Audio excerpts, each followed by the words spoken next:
Hello, this is Case Study QB, and I am here with Virginia. She is one of the people behind Louisiana for Bernie, which is a progressive account that used to support Bernie Sanders back in his race from 2016 and also when he ran in 2020.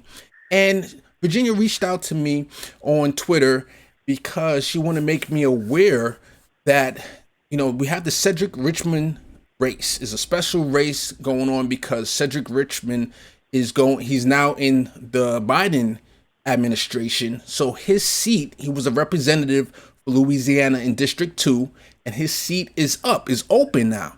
So this is a blue seat, which means that is most likely whoever wins the primary is going to be the congressperson. Similar to how when AOC won her race in the primary, it was pretty much automatic that in that seat, the Democrat was going to win.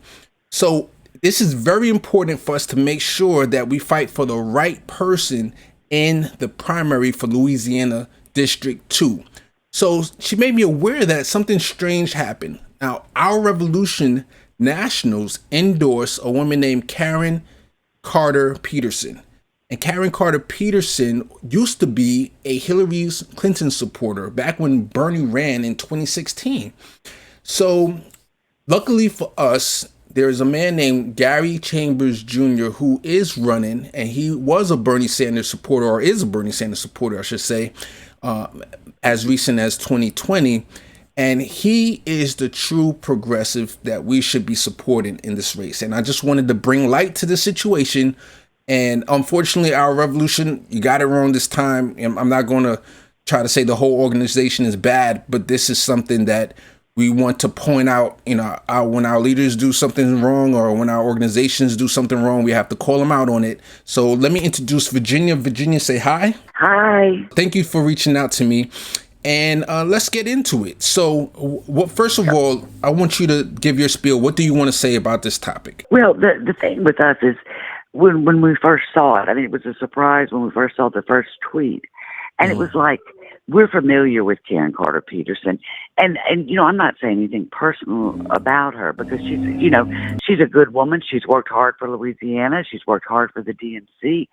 But she's not involved in the progressive movement. There's nothing, like in Bernie world, kind of progressive. There's nothing about her, that. And we really do want to know more. And we've asked Our Revolution, and they have not replied back to us in any way about how they came to this decision. I mean, if they should have waited till the end of qualifying day and looked at the whole entire list of people, because I think there are over a dozen people running in the race. There are a lot of people, but at this point they're just they're two establishment candidates. One is Troy Carter, and he's got Cedric Richmond backing him, and then Karen Carter Peterson, and unfortunately, she's got Our Revolution backing her. And the thing that just shocks us is that Karen has never been one to be fighting for Medicare for all or a Green New Deal. She's late to the party. And the fact that Our Revolution is satisfied with a candidate that is just now willing to say, I'm for Medicare for all. I'm for a Green New Deal.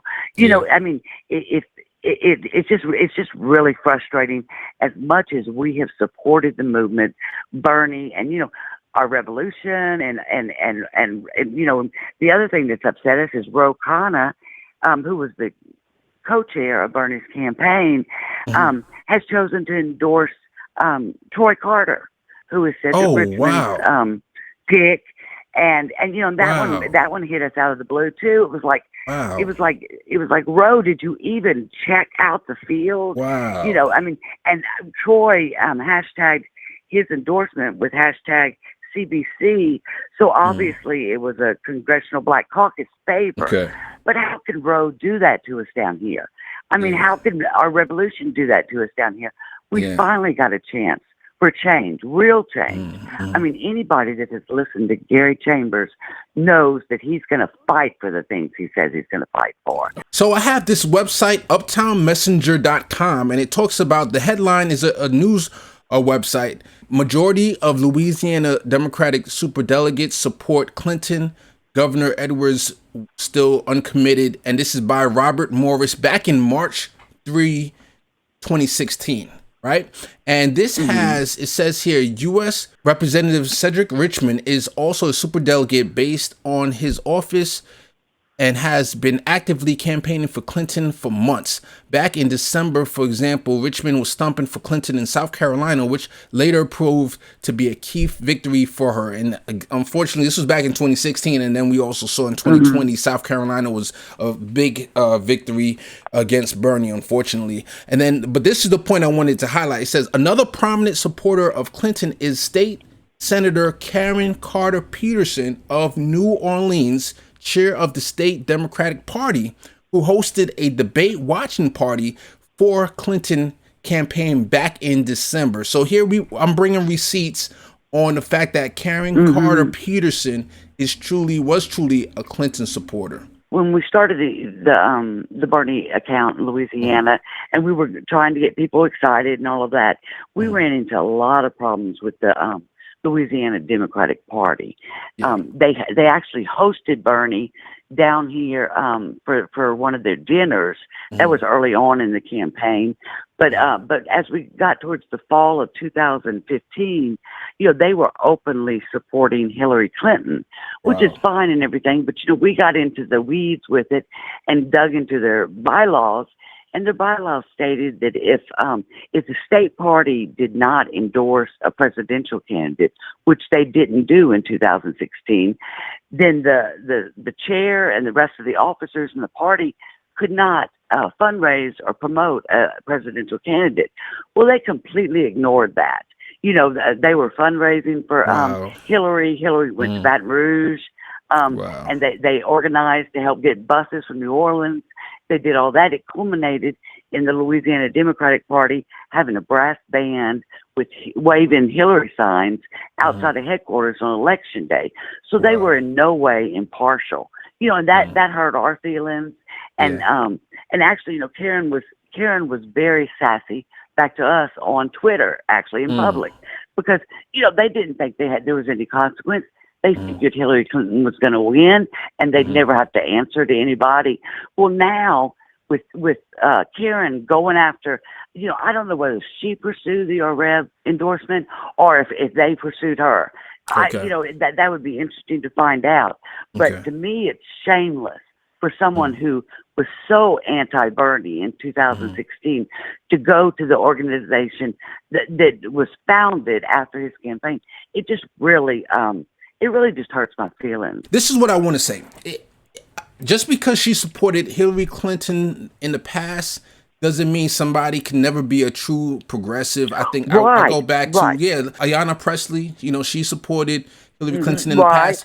And then now one thing that is one of the things, and I would say she's probably, if I were to rank the squad, she'd probably be number 4 if you 1 to 4, just because of that credential. But she has been on interviews, and without being prompted, she would show her support for Medicare for all, which means that's what I'm looking for. I want you to be an advocate for Medicare for all, right? So, but this is where I want to bring in, Virginia, that not only is Karen Carter Peterson, there's questionable, she has Medicare for all on her website, but there's some questions there of how full-throated of a supporter she is. So I'm going to go into some things that I've researched and some things that might be problematic in her past, just to let the people know why, some other reasons why she's not the most progressive person in the race. So here's a website called LouisianaVoice.com, and the headline says, DNC not alone in internal turmoil. DSCC members call leadership of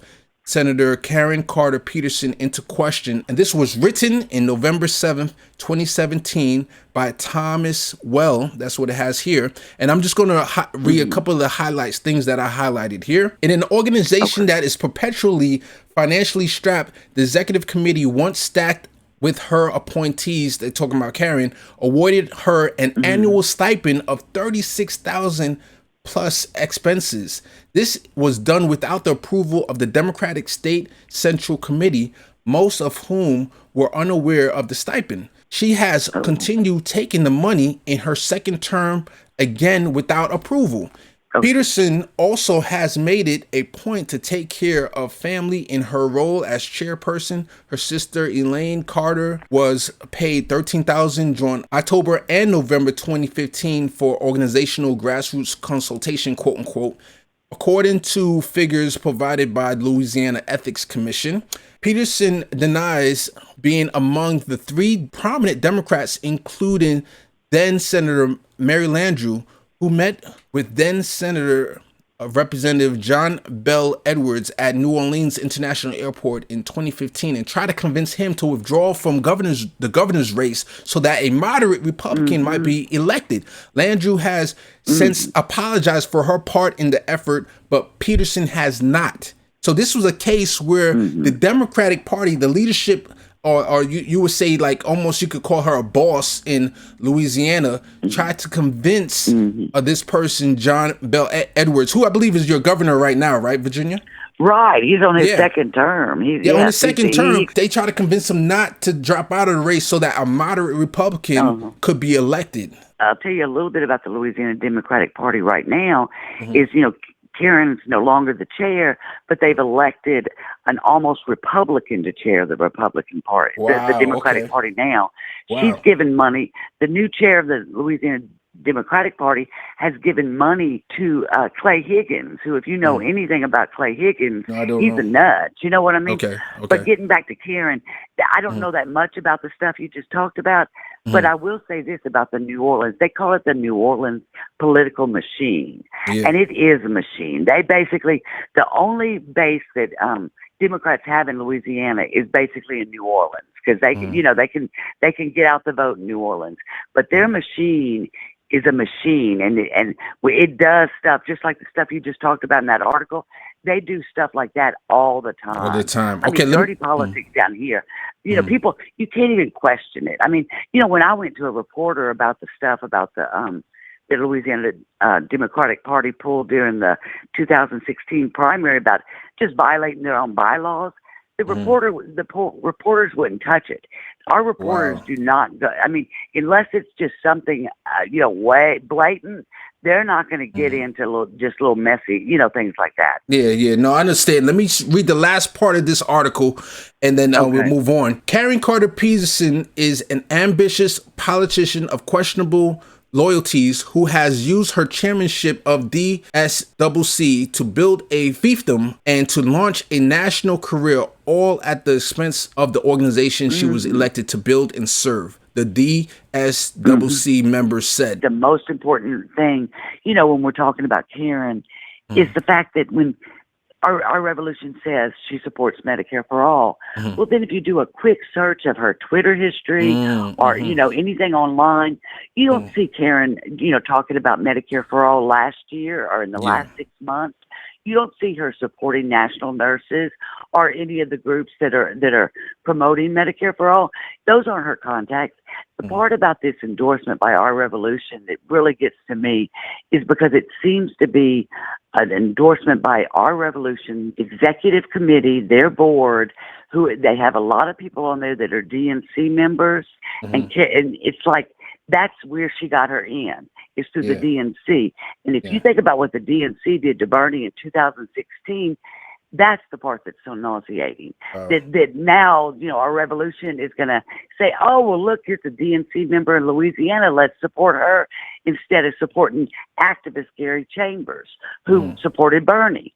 It's just, it doesn't make sense. It doesn't make sense. It doesn't make sense. All right. So I'm going to go through a little bit of the other people in the race, or the one other person. So as far as I know right now, you correct me, Virginia, I know there's several people running, and of course there's always a lot of people that don't have a lot of name recognition, but it seems like the main people right now is Troy Carter, senator. He's a state senator, Troy Carter, and then you have Karen Carter Peterson, and then you have Gary Chambers, right? Now, is there another establishment? I remember we talked before and you said there might be one more. Those are the three. As far as Democrats, those are the three. Those are the three. So I think there are a couple.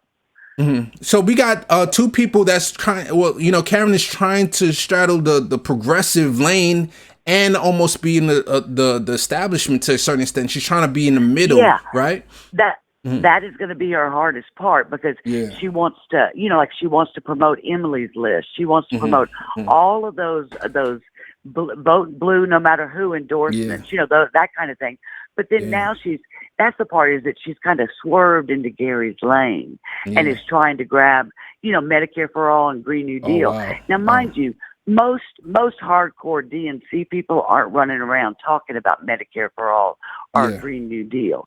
So Yeah. she's stretching it. I'm sure a lot of her people don't like to see her talking about that. And I Mm. watched Our Revolution tweet something about defund the police. Well, Yeah. I can guarantee you that Karen Carter is not going to be talking about defund the Different. police or abolish ICE or Yeah. any of Yeah. the things, like that. I mean, so she's going to have a hard time Yeah. saying that she's a true blue, progressive, Yeah. and then also saying, oh, Emily's List and all of those super PACs and all of the Yeah. things that are like rewards. Yeah. It's like they're all rewarding her for her time on the DNC versus Interesting. looking at Interesting. Mm. the kind of candidate Louisiana needs. I mean, we rank 50th on most every damn list. You know what I Yeah. mean? Yeah. And we're first on most every bad list. And the That's people that are unfortunate. responsible for that are like our state senators, like Troy Carter and Karen Peterson. I mean, they have some responsibility. They've been in state government for 20, maybe 30 years for Mhm. Troy. But I mean, they Mhm. have, they're Yeah. partly to blame for the Yeah. states, that Louisiana's in. So that anyway, Yeah. Yeah. we're So just really disappointed. I want to touch on this website, primaries.substack.com. And this is an interesting website that talks about primaries, progressive primaries. And it touches on the Louisiana 2nd District.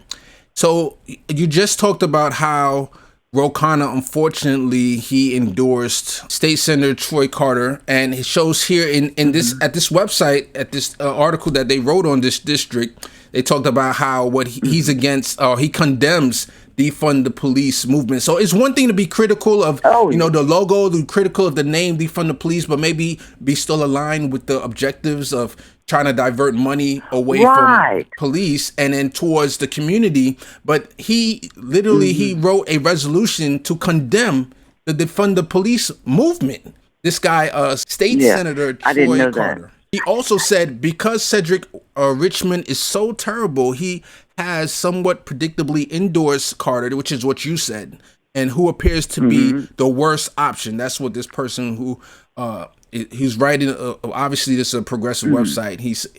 We both agree from what we're hearing. Cedric, from what we're hearing, Senator Troy Carter is the worst person. Like Ro Khanna endorsed Troy Carter, who is Cedric Richmond's pick.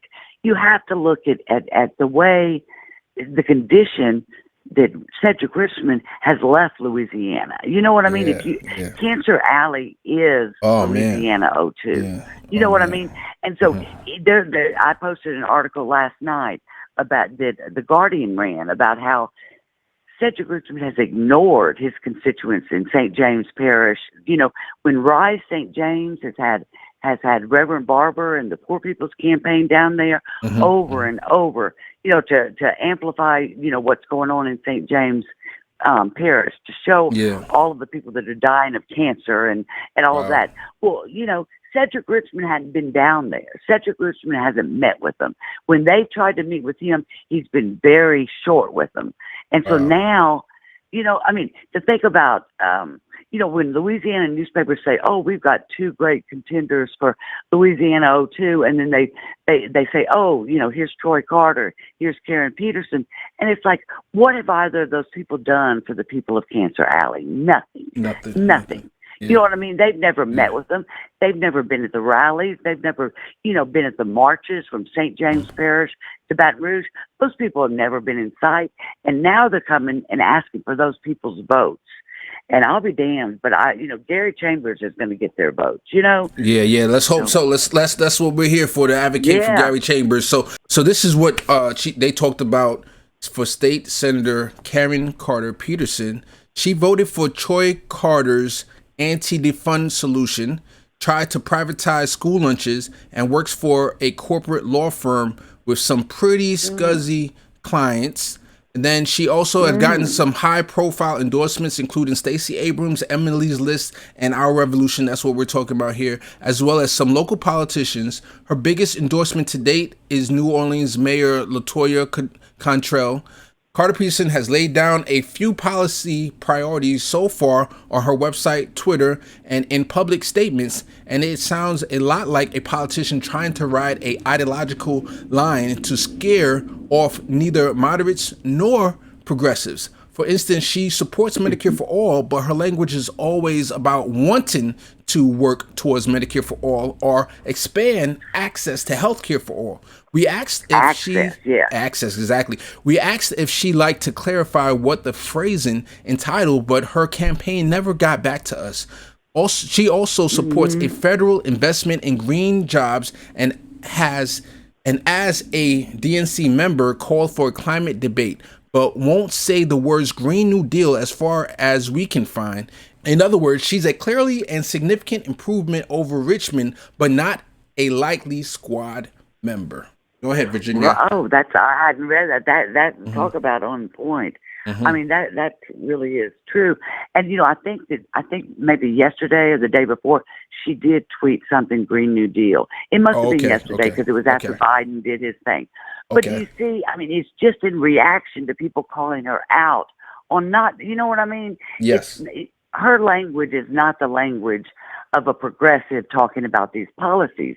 And I talked to one of the environmental groups in New Orleans, and they're going to be having a candidate forum. They don't have a date set or anything like that, and I'm really looking forward to it because we're going to be able to see and hear the language that these other two candidates are using in contrast to the language that Gary Chambers is using. Correct, you know what I mean? Because we watched in the 2020 primary all of those presidential candidates who jumped on board. They announced, and they were all running on Bertie's platform, Medicare for all of that. And then by the time, as the primary went on, once they started getting questions about Medicare for all and all of that, they froze. We saw how Kamala did with Medicare for all once they asked her about the insurance companies. I'm sure if Karen was asked about the insurance companies, she'd probably respond just like Kamala did. You know what I mean? So it's like, I think it's they're gonna show their own. They're gonna show themselves by the end of this primary because they're not going to be able, even though they've got this endorsement or that endorsement and they've typed hashtag Medicare for all or hashtag Green New Deal, if their language isn't, doesn't support that, people aren't stupid. Progressives in Louisiana know what's real. So I think it's going to fix itself as we get further along in the primary. Awesome. Thank you so much, because Virginia. This is a primary. So, I'm sorry, babe. No problem. Thank you so much, Virginia, for spending your time and talking to me. And one more time, I'm just going to advocate for Gary Chambers Jr. He's for the Medicare for all. He's for the Green New Deal. We saw it. He talked about it himself in his opening intro video that you can go to his website. Go to Chambers for, here it is. Go to chambersforchange.com. And just look at his website, try to give some money if you can, and volunteer if you can. And as we can see also in the same primaries.substack.com, it talks about how he was an activist. He even went to prison because he was protesting. So that's the type of person you always want. You want an activist to be an activist for the people. He's been on the street. Yes. He's been on the streets. That's the other thing is you won't find Troy Carter or Karen Peterson at a Black Lives Matter rally. There aren't any pictures of them in New Orleans or Baton Rouge, over this summer or like with Alton Sterling. You're not going to find either of those two people supporting the movement. But at all of those things, you'll find Gary Chambers there. Now, go ahead. Finish your thought. Thank you so much, darling. Yeah. Thank you, Virginia. Just thank you so much for caring about what's going on down here. Oh, It's really important to us, and we appreciate your support. Hey, listen, my job here on the internet is to push progressive policy, push progressive candidates, and especially when I see that there's a choice between a less progressive and a more progressive candidate, I need to let the people know as much as I can who the real choice Mm-hmm. is, and that's what we're here for. So, Right. Virginia, thanks again Right. for your And time. okay, one last Go thing ahead. was one last thing I want to say is just draw attention to the fact that Sean King called our revolution and Rokana out today as well. Oh If wow. anyone wants to Okay. check his timeline, Okay. Sean's as upset about it as we are. Okay. So, Okay. there are people that are paying attention, and Yeah. we just want to spread the good word about Gary. We don't want to get in a fight. Yeah. We don't want his campaign to be a fight with Yeah. these other people, but we do want to stand up for him. So, Exactly. thank A you hundred again for percent. all of your help. 100%, and that's not to throw Okay. out our revolution out with the baby out with the bathwater, but we definitely have to call out our Right. We leaders. think it's a You know, mistake. yeah, Yeah. yeah. And Ro Khanna is a Justice It's a Democrat. mistake by him. He made a mistake when AOC ran the first time, and he was called out, and then Right. he did a dual endorsement of Crowley and AOC. So we calling him out again, and we need him to do his research. I'm not saying, like, me personally, I would just go with the more progressive person in the race. But if you want to do a dual endorsement, you can make it a wash. That's fine. But hopefully he listens to the people. Right. And by him doing the dual Right. endorsement back then, it showed that he at least listened to the people. Some people would just Right. would have been strong headed and just went along with Crowley, but he at least listened to the people. But we need strong progressives backing And strong candidates. Thank you so much, okay. Virginia, and you have a good day. And to my audience, You too, let's baby. back Gary Chambers Jr. All right. Yes. Go, Gary. Thank you so much.